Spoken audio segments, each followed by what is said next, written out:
Signs You Are With a Narcissist by Cherokee Billie. What is narcissism exactly? In today's world, the term narcissistic has come to mean little more than vain, but narcissism is far more complex than that. It exists in many shades along a continuum from extra healthy ego to pathological grandiosity. If you're involved or dating someone who exhibits signs of narcissism, that might be a major red flag for your relationship. Here are some signs you should look for. They don't care about your feelings, thoughts, or ideas. They're into themselves more than into you. Everything always revolves around them. They don't live by anyone else's rules. They don't want to hear about your issues. When you argue, it's always your fault. If they're angry, it's also your fault. You made me mad. I'm only mad because you... and fill in the blank there.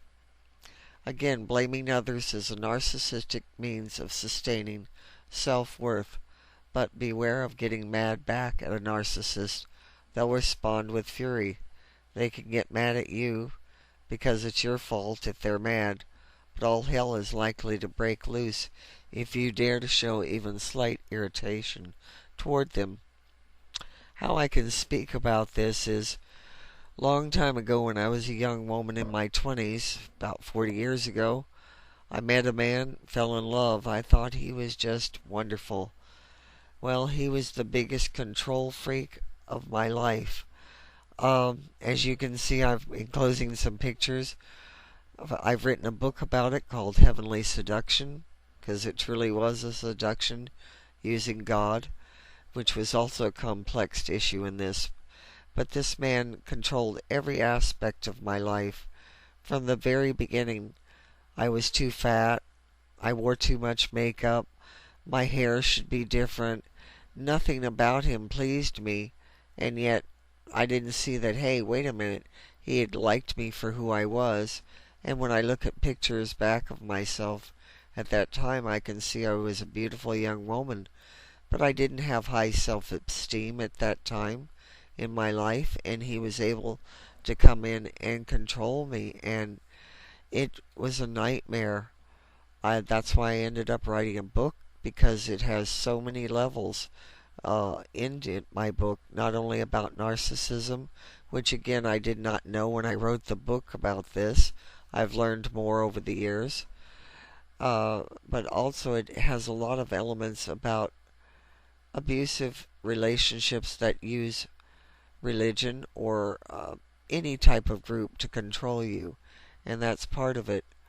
And I learned a lot through this. And because of it, I know when people are in a narcissistic, abusive relationship and want to help others not go through what I did. So let's go through. How can you tell if someone lies on this spectrum? When you listen to my video, you're going to find many things that may sound familiar. At its core, narcissism is a disguise for a deep-seated sense of shame that you may not even realize is there. Here's some warning signs that you're being controlled. Your fears are used against you. Many narcissists are very charming. That definitely goes for my ex-husband, at least when they want to be. Often they will listen to every word you have to say and file away any vulnerabilities you reveal for later use. For example, if you told a narcissist you felt insecure about your weight, they might use that later to make discreet pokes like, oh, look at that person, isn't she nice and attractive, and isn't she thinner? Something like that, making you feel that you're nothing. The narcissist has an ultimate goal to make you doubt yourself so that you become more dependent on them. You don't know your own mind. Some narcissists will claim to know what you or others are thinking, and if you deny that your mind's working the way they believe it is, they might just secretly think you're lying. They might make a face or a gesture to indicate it, and that's one of the most extreme things that they can do. They might actually tell you that you're lying and even accuse you of lying to yourself because, of course, as narcissists, they can't be wrong. You don't know what's normal. If you're regularly being told that things are normal when deep down inside you know that they aren't, you're likely the victim of this control freak. For example, say your toxic employer asks you to lie to a client about the safety of an item. When you refuse, you might be told that all employees lie on behalf of their employers, and that if you don't want to be a team player, maybe you should find another position.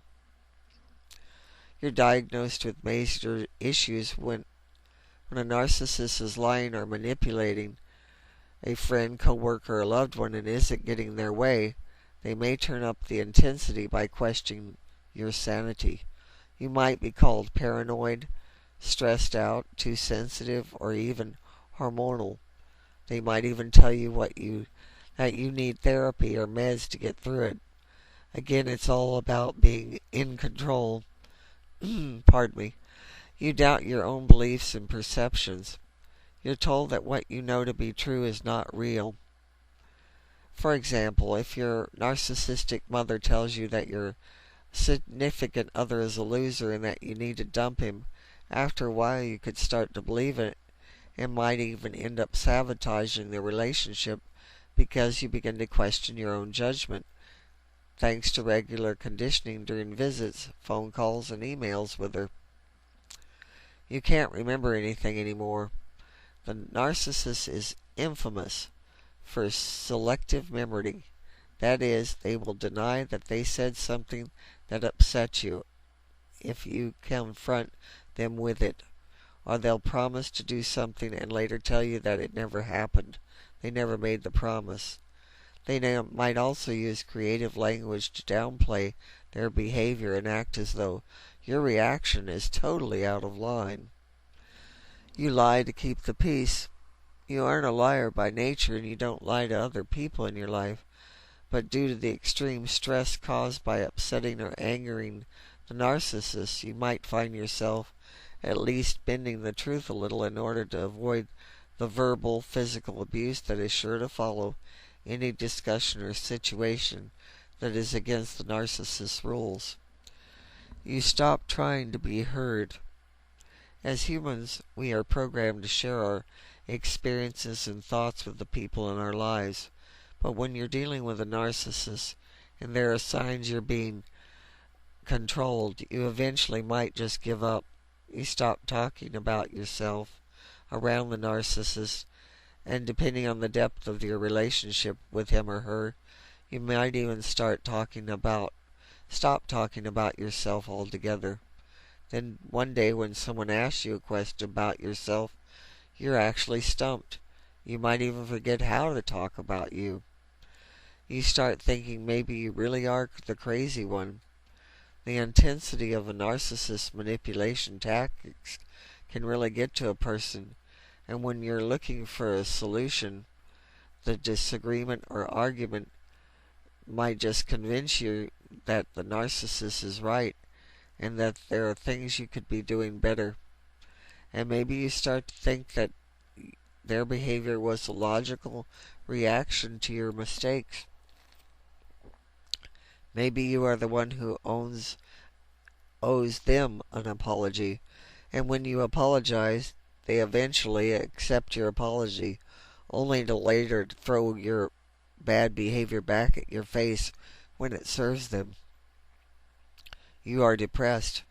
As a narcissist wears down the victim, they may become depressed and anxious.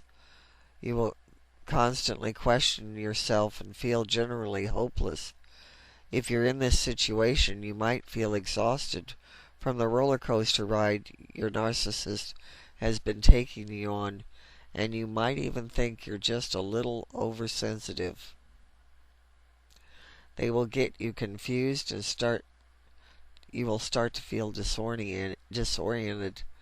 And thanks to all those references to your paranoia, and memory issues, you're likely to seek help for depression rather than the actual problem, the narcissistic who is controlling your life.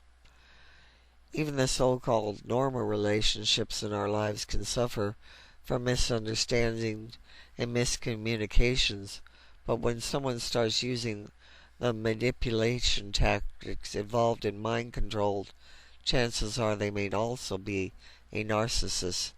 And if you're going to maintain a sense of self, you've got to start making some changes in your life. If any of these signs sound familiar to you, take note of it. One of the best things you could do with any toxic relationship is to distance yourself from the person, if that is possible. That is the best thing. This is especially true because they don't generally realize that anything is wrong with them. And there's no known cure for a narcissist, but they may seek help. But usually, in therapy or counseling, they will reject the counselor as being stupid or unlearned, and they don't accept the therapy easily.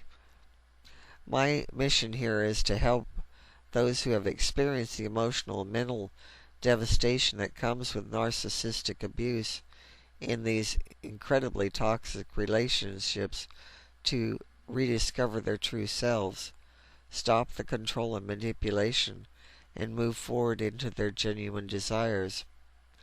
As an ordained minister, I've been working with people in this situation for over 10 years. And again, I learned a lot of this from being in one of these situations. And again, 35 years of self-work has helped tremendously. For more information, check out my website at Cherokee Billie, spiritualadvisor.com. And also remember, you can purchase my book, Heavenly Seduction, at my website. So I hope that this has been of value to you, and I thank you for listening. This is Cherokee Billie.